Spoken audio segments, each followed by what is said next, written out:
주 시작, 여의도 정치를 깊이 있고 날카롭게 들여다보는 시간, 정치 먼데이. 오늘은 장윤선 정치 전문 기자와 함께하겠습니다. 안녕하세요. 네, 안녕하세요. 예, 김남국 의원 지금 민주당 탈당을 해서 국회 윤리특위에 제소가 됐습니다. 네. 민주당도 제소를 함께 했는데 국민의힘은 빨리 처리하자, 징계안을.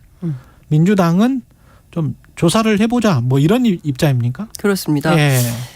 네, 어찌됐든 이제 28일이요. 국민의힘이 제소한 지 20일이 되는 날이에요. 그러니까 국회 윤리 강령상 숙려 기간을 20일 정도 갖기로 했기 때문에 국민의힘 안에 따르면은 이제 28일 날 하는 게 맞는데, 어찌됐든 지금 상황은 변재일 윤리특위 위원장이 여야에 제안을 했습니다. 마침 국회 본회의가 30일 날 있으니 이날 오전 10시에 하자.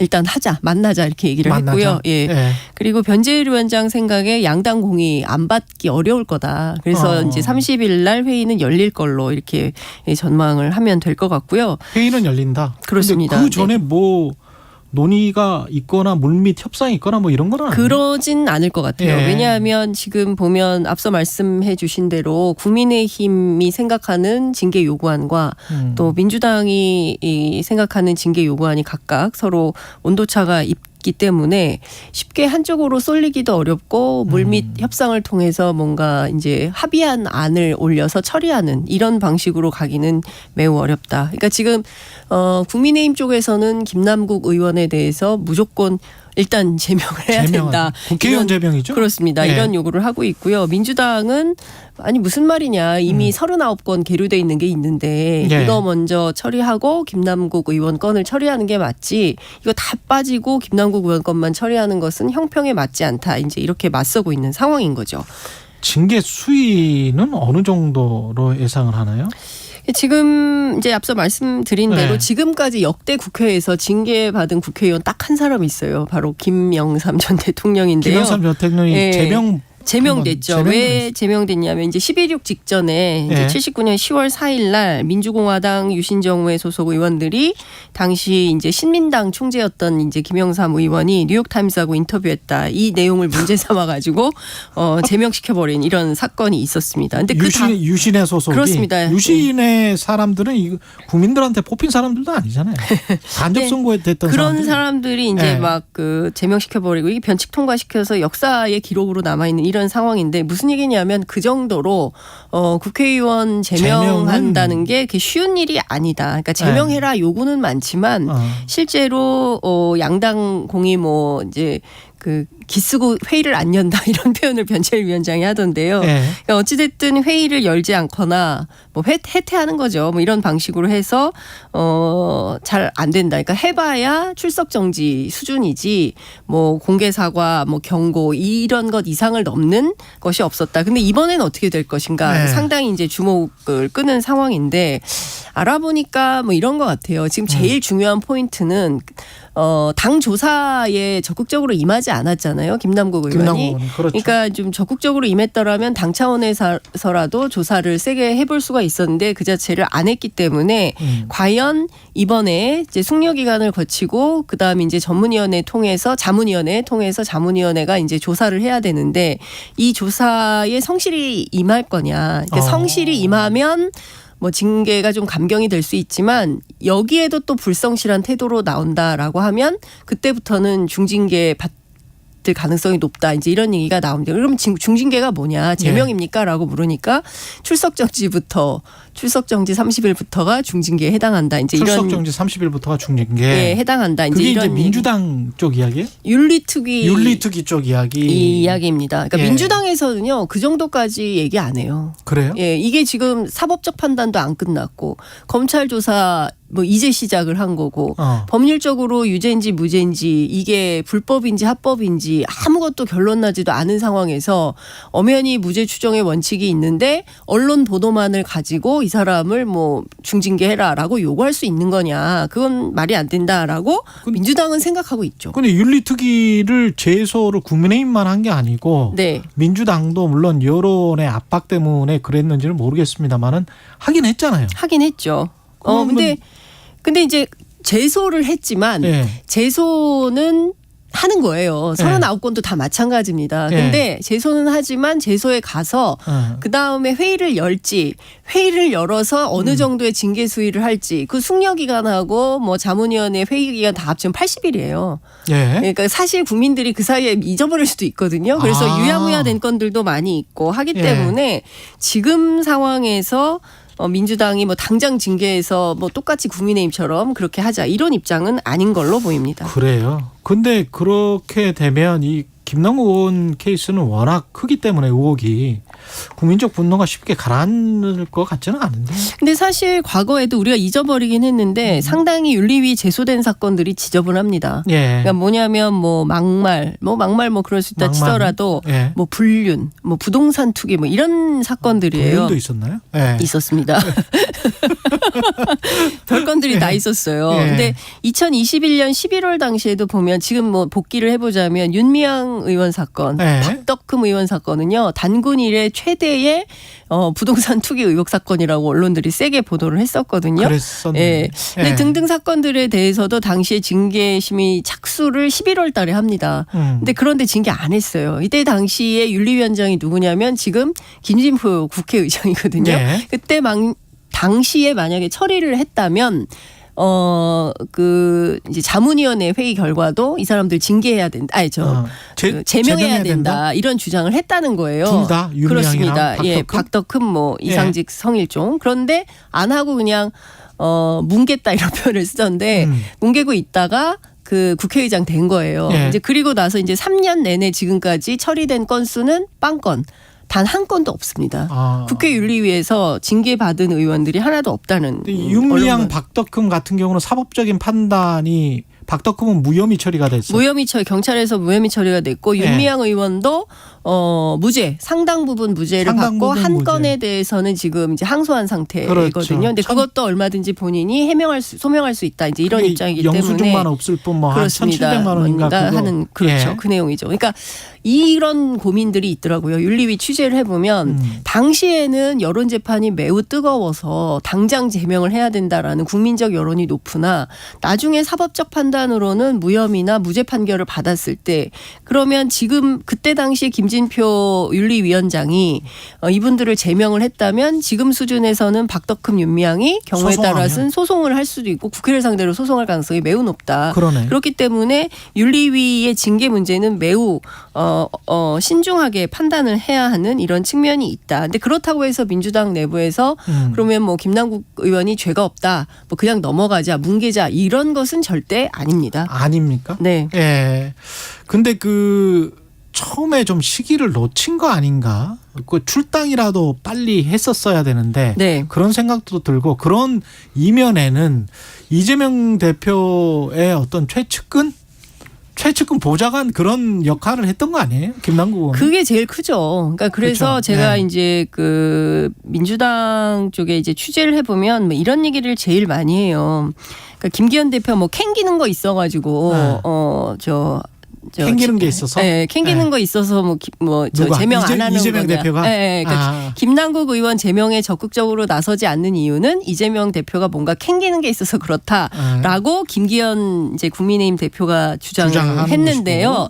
이제 관련해서 이제 취재를 해보면 사실 김남국 의원에 대해서 이재명 대표가 많이 아파한다. 그러니까 사실 그 상당히 로열티가 높았던 측근이고 충성도가 높다. 그렇습니다. 그리고 이제 성실하고 굉장히 열심히 이재명 대표를 보필했던 참모였기 때문에 사실 그리고 이재명 대표가 과거에 행정만 했기 때문에 여의도에 사람이 별로 없잖아요. 그러니까 여의도 국회의원 중에 사람이 몇 되지도 않는데 그중에서 김남국 의원은 매우 각별했던 터인 거죠. 그렇기 때문에 솔직히 말하면 상당히 대표가 온정주의적 태도가 있는 게 사실이다. 그러니까 뭐 캥기는 게 있다기보다는 아픈 손가락인 거죠. 어떻게 잘라내냐. 이제 이런 얘기를 하고 있는데요. 그러니까 사실 그래서 제가 또 조금 더 딥하게 더 취재를 해봤습니다. 그랬더니 어떤 얘기가 나오냐면 이제 비공개 최고위에서 이재명 대표 그런 얘기를 했다는 거예요. 막말로 얘기해서 김남국이 내년에 당이 공천을 줄 수가 있겠냐. 그러면 무소속으로 뭐 출마를 할 수가 있겠냐? 아니 설령 출마한다고 해도 당선이 되겠냐? 이 정치적 생명 이미 끝났다.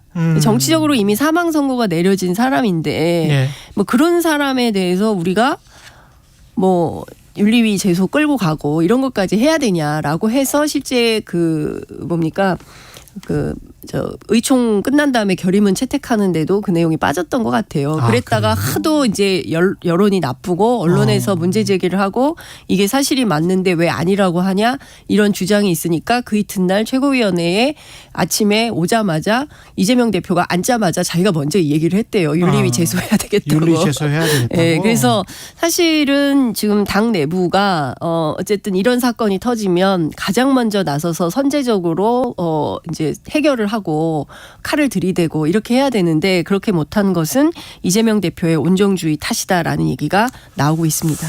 판단이 그런 생각도 드네요. 왜냐하면 이재명 당대표가 의원 되자마자 그 의원 되기 직전인가요? 네. 그 국방주 쪽에 투자를 했다. 국방이 그렇습니다. 뭐 가네 못 가네 해서 결국 못 갔었던 일이 있었죠. 아니 이제 국방위에 이제 들어가면서 네. 자기가 국방 관련 주식을 그렇죠. 샀죠. 그래서 주식 투자 논란이 있어서 전재수 의원이 아니 지금 사람들은 대선에서 져가지고 텔레비전을 끄내만해. 그렇죠. 네. 텔레비전을 끄내만해 하는데 주식 매매하는 게 말이 되냐라고 해서 말씀하신 대로 이제 그런 절차를 이미지가 이렇게 되면 뭐 전혀 달리 보일 수도 있겠지만 주식과 코인이 이미지가 겹치기 때문에 이재명 당대표도 그렇고 민주당에도 그렇고 김남국 의원이야 뭐 이미지가 거의 지금 뭐 정치 생명이 끝날 정도라고 하니까 민주당 내부에서도 그러면 민주당이라도 살려야 되는 쪽으로 가야 될 텐데 그쪽은 좀 더 엄정하게 대처를 해야 되는 거 아니에요? 그렇죠. 그러니까 네. 민주당 속내 뭐 샅샅들이 취재를 해보면 아니 국회의원이 무슨 투자 말이 되는 거예요? 그렇죠. 주식도 욕먹는데 무슨 코인이야. 이제 그렇죠. 이런 얘기를 합니다. 네. 하고 있고 그리고 다 떠나서 해명의 일관성이 없지 않냐. 그러니까 분명히 뭐 하기는 라디오 유튜브 방송에 나와서 뭐 한 몇천 원밖에 안 했다라고 주장을 했는데 까보니까 이제 2,900 나오고 뭐 이런 식인 거잖아요. 2,900만 원. 예, 2,900만 원 이렇게 나온 거잖아요. 그러니까 그런 걸 보면서 결국에는 당을 신뢰의 위기 그리고 그렇죠. 위선적이고 매우 부도덕한 집단으로 만들고 있다. 이거 왜 지도부가 정리 못하냐. 근데 이런 얘기도 해요. 지도부가 그거 정리할 거라고 기대합니까? 어차피 우리 지도부 그거 정리 못합니다. 그래서 원내대표로 박광원 뽑은 거 아닙니까? 그러니까 민주당 내부에서 이야기한다고? 이렇게 얘기하는 분들도 있는 거예요. 세게 말씀하시는 분들은. 그러면 지금 우리 당은 뭘 해야 되냐.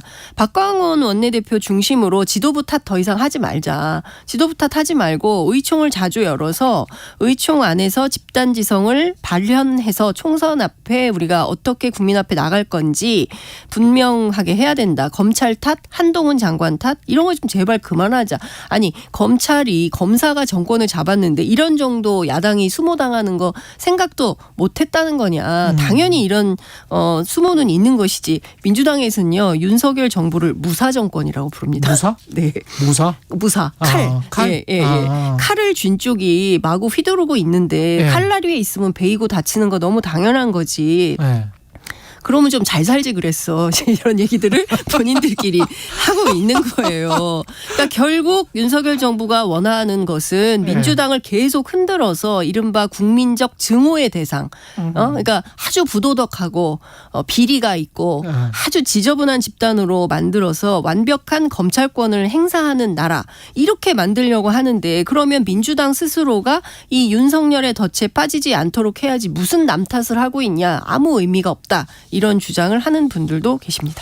그렇군요. 네. 이게 홍익표 문체위원장은 지금 P2E 업체 로비 의혹에 대해서 청문회를 실시하자. 그러니까 이제 국민의힘은 이것도 뭔가 김남국 가리기다 뭐 이런 식으로 이야기가 나오고 있는데 그런 것 같지는 않아요. 그러니까 좀 취재를 해보니까 실제로 2021년 당시에 이제 국회 정무위뿐만 아니라 여러 상임위 부처에 이 P2E 업체들이 돌아다녔다는 거예요. 그래서 왜 4급 이상 보좌관들 싹 다 털어야 되냐라는 얘기가 나오냐면 그게 이것 때문에 그렇습니다.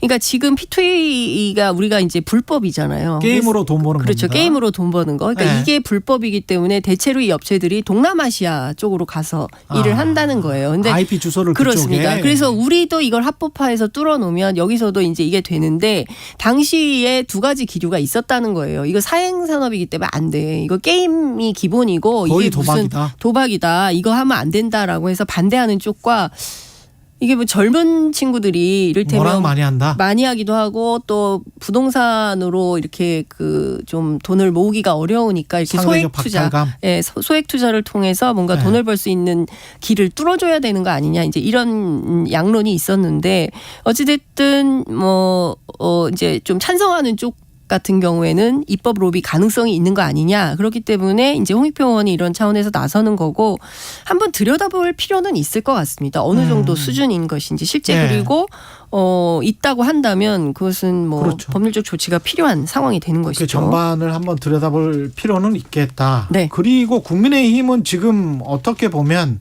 계속 수세였다가 대통령 지지율이나 뭐 이런 전반적으로 그런데 지금 김남국 의원 때문에 판세가 뒤집혔죠. 좋은 거죠, 지금. 완전히 좋죠. 그래서 국민의힘 쪽에서는 지도부의 한 관계자는 그런 얘기도 하더라고요. 저한테. 김남국 계속 가야 된다. 뭐 제명하거나 이래서는 안 된다. 제명으로 끝나면 안 된다. 근데 지금 보면 꺼질 듯 꺼지지 않는 이슈가 있으니 바로 김남국 의원 이슈예요. 그러니까 이 이슈가 계속 갑니다. 그런 이유는 사실상 지지율도 관련이 있고요. 또 2030 친구들, 그러니까 그 젊은 세대들이 갖고 있는 이런 상대적 박탈감 같은 것도 있고 그동안 이제 본인이 주장했던 것과 전혀 다른 삶, 뭐 이런 거에 대한 어떤 비판도 존재하기 때문에 이 이슈가 계속 꺼지지 않고 있고 말씀해 주신 대로 국민의힘은 괜찮죠. 이 분위기 계속 가고 싶죠. 그러면서 뭔가 그 여기에서 우리가 혁신 비슷한 이미지를 하면 더 올라갈 수 있는 거 아니야 이런 생각도 할 것 같습니다. 그걸 짜고 있습니다. 그걸 짜고 있다는 소문이 지금 돌고 있는데요. 최근 여의도 주변 이제 떠도는 소문이 있으니 그것은 뭐냐면 제가 어제 이제 확인하려고 장제원 의원한테 몇 차례 전화를 했는데 전화 안 받으시더라고요. 장제원 의원을 비롯한 소위 윤핵관 총선 불출마설이 살짝 돌고 있습니다. 윤핵관이면 누구? 권성동, 장제원 이런 분들? 그렇죠. 윤한홍, 이철규 이렇게 네 분 원조 윤핵관이라고 할 수 있는데요. 총선 불출마한다? 그렇습니다. 내년 총선을 앞두고 선제적 불출마로 공천 혁신의 불을 땡긴다. 이제 이런 차원의 얘기들이 시나리오가 돌고 있습니다. 국민의힘 지도부 한 관계자에 따르면 대통령도 이런 비슷한 생각을 하시는 것 같다는 거예요. 그러니까 이른바 원조 윤핵관 4인방의 불출마가 어떨까. 그렇게 된다면 내년 총선에서 국민의힘에게 도움이 될까 안 될까 뭐 이런 걸 내부적으로 좀 돌려봤던 모양이에요. 그런데 이게 상당한 파장이 있더라. 그러니까 내부적으로. 그래서 그러면 이 상황에서 그 4명 가운데 누구라도 먼저 선당 후사 관점에서 불출마를 선언한다면 그리고 이게 우리 공천 혁신의 어떤 불을 당기자라고 한다면 그 자체로 파장은 상당하다. 이렇게 볼 수밖에 없다라고 얘기를 하고 있습니다. 그러니까 사실 먼저 헌신한다 이런 거죠. 먼저 헌신한다. 김기현 대표도 총선 불출마한다. 뭐 이런. 한 95% 이상 김기현 의원도 김기현 대표도 불출마 가능성이 높다. 이렇게 얘기를 95% 하더라고요. 이상. 그 지도부 안에서는 그런 얘기를 하는데 또 모르죠. 아닙니다. 이럴 수도 있긴 합니다. 그런데 어쨌든 지도부 안에서는 이제 자기들끼리 고민을 하는 거죠. 이럴까 저럴까 이렇게 하면 내년 총선에서 다수당을 할 수 있을까?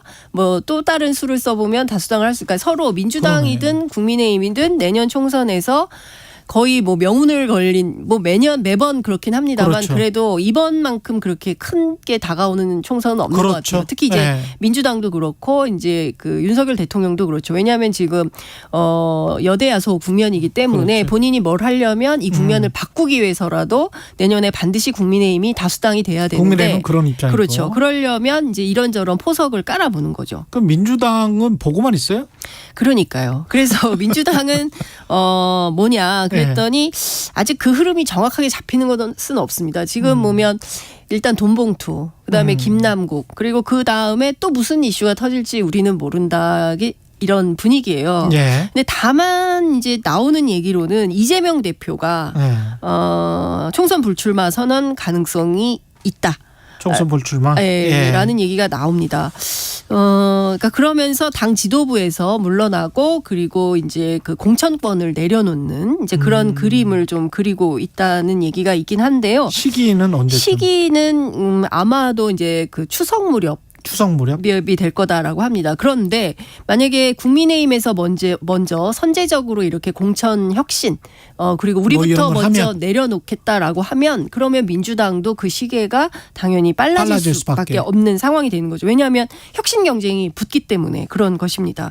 저쪽 당은 저렇게 막 진도 나가는데 우리는 그렇지. 계속 뭐 김남국 얘기하고 뭐 돈봉투 얘기하고 막 이러고 있으면 심란한 거죠. 그리고 이걸로는 총선 못 치른다라는 분위기가 당 내부에서부터 분출될 가능성이 매우 높고 그렇게 되면 당 내부에서 이거 안 된다. 뭐 비대위로 갑시다라고 할 수도 있고 이재명 대표가 그때 되면은 떠밀려서 하게 되기 때문에 뭐 선제적으로 해볼 필요도 있겠다. 그런데 또 이런 얘기도 돕니다.